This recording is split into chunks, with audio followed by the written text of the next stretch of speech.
Ce sont les moments où des policiers ont été tués devant la caméra. Commençons par l'agent qui a été tué de sang-froid alors qu'il tentait de sauver une femme de son mari violent. Le 11 mai 2021, l'agent de police de Stockton, Jimmy Hinn, a été envoyé au domicile californien de Lancelot, âgé de 30 ans, à la suite de plusieurs appels de voisins signalant une dispute conjugale. Les appelants décrivaient l'épouse de Lance comme portant des vêtements déchirés et semblant saigner. Cependant, en arrivant et en s'approchant de la porte d'entrée, l'agent Hinn fut confronté à bien plus que ce à quoi il aurait jamais pu s'attendre. Please.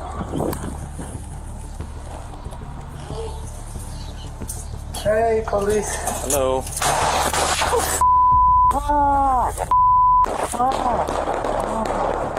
Profitant de l'effet de surprise, Lance abattit l'agent Hinn. Il s'approcha ensuite de l'agent à terre et continua de tirer jusqu'à l'arrivée d'un autre policier sur les lieux.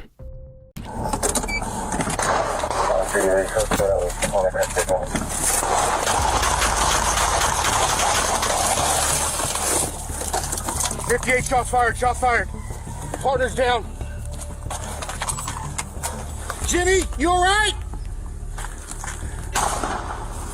58 shots fired, my partner is down. Code 3 now. 2 Baker 58. Shots fired, my partner is down. Jimmy! Jimmy, stay with me! L'agent arrivé sur place ne put se précipiter pour secourir son collègue, car le suspect était toujours armé. La situation s'aggrava lorsque le suspect, après s'être réfugié à l'intérieur, réapparut en tenant son fils comme bouclier humain.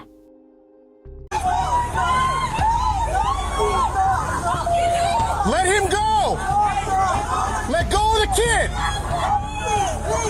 Are they on the correct side? Hey, firm, we're on the corner.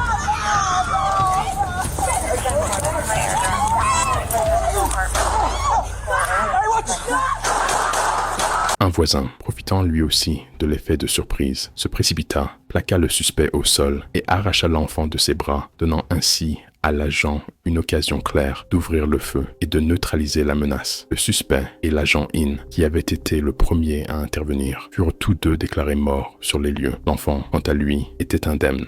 La vidéosurveillance capture le moment où cet agent a failli être battu à mort par un criminel violent. Le 7 juin 2025, alors qu'il était en patrouille, un adjoint du shérif du comté d'Orange remarqua Charles Sainte-Fleur, âgé de 24 ans, rôdant derrière la zone clôturée d'un magasin, apparemment après avoir escaladé la clôture pour y accéder. L'adjoint s'approcha immédiatement, mais avant qu'il ne puisse commencer à interroger Sainte-Fleur, la situation dégénéra de manière inimaginable. Hey, boss. What are you doing? Come on. What are you doing? Oh, be careful.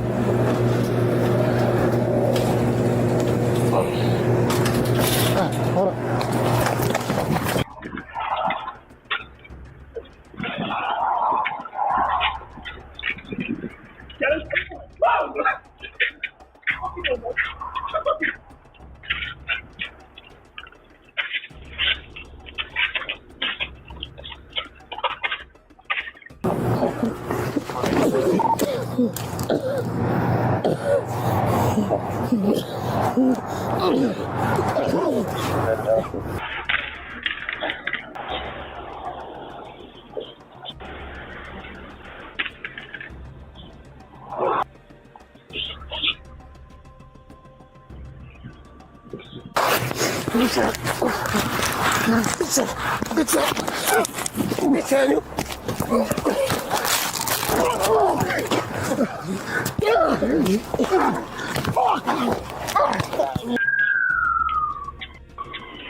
L'adjoint tira à plusieurs reprises sur Sainte-Fleur alors que celui-ci tentait de s'enfuir après une bagarre au cours de laquelle il avait frappé l'adjoint à la tête plus de 20 fois. Sainte-Fleur fut hospitalisé, survécut à ses blessures par balle et vit ses 2 armes à feu saisies comme pièces à conviction. L'adjoint se remit de ses blessures à la tête, tandis que Sainte-Fleur fut inculpé pour coups et blessures aggravées sur un agent des forces de l'ordre ainsi que pour plusieurs infractions liées aux armes à feu. Ensuite, les images d'une caméra piéton de la police montrent un immigrant syrien tendant une embuscade et abattant des agents sans méfiance sur une route. Le 14 juillet 2023, la police et les pompiers de Fargo intervenaient sur un banal accident de la route près du centre-ville de Fargo lorsque Muhammad Barakat, âgé de 37 ans, citoyen américain d'origine syrienne, ayant obtenu sa nationalité seulement 4 ans plus tôt et qui patientait dans un parking voisin armé de plusieurs armes à feu, tendit une embuscade et ouvrit le feu sur les agents sans méfiance. Double astérisque. Alright, so where are we sitting right now?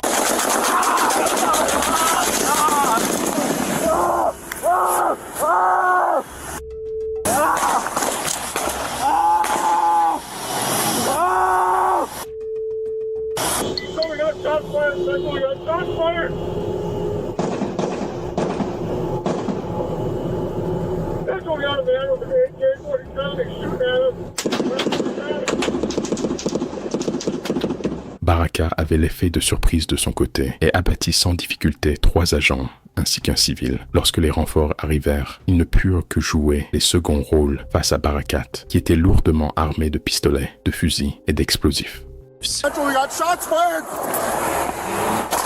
Central, we got shots fired. Central, we got shots fired. Central, we got a man with an AK-47. He's shooting at us. We're at the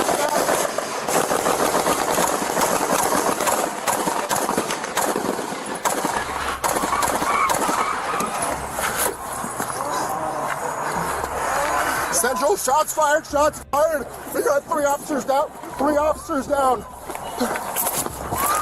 Send everybody. Drop the gun! Drop the gun!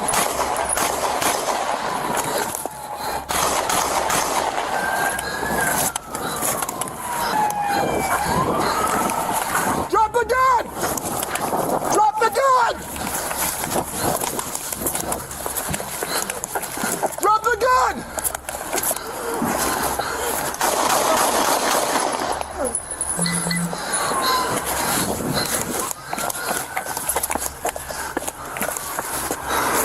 My fucking God!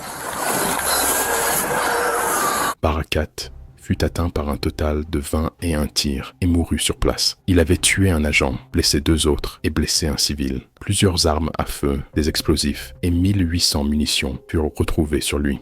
Le 4 avril 2019, plusieurs agents de police du comté de Henry furent envoyés au domicile géorgien d'Anthony Bailey Jr., âgé de 47 ans, après que des membres de sa famille eurent signalé une dispute conjugale, affirmant qu'il avait abattu sa compagne enceinte de 8 mois et retenait en otage l'enfant de 16 ans de celle-ci. Cependant, à leur arrivée, les agents ne furent pas épargnés par le règne de terreur de Bailey.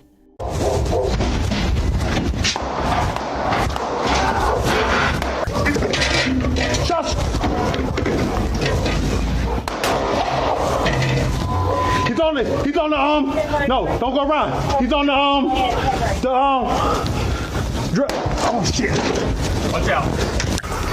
Blood in the driveway, females visible inside, unresponsive. We're about to force entry. You ready, Foster?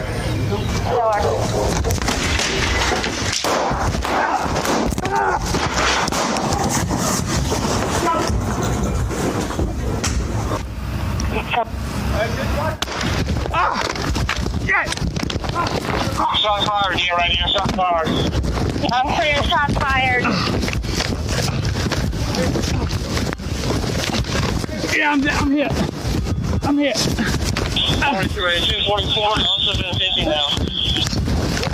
Bailey, qui était lourdement armé, tira sur l'agent qui avait forcé l'entrée, le touchant à la poitrine, ainsi que sur un autre agent resté à l'extérieur, le blessant à la main. Il fallut des tirs nourris et une intervention coordonnée à la porte d'entrée pour distraire Bailey suffisamment longtemps afin de permettre à l'agent blessé, piégé à l'intérieur, de s'échapper. Go, come on, come where?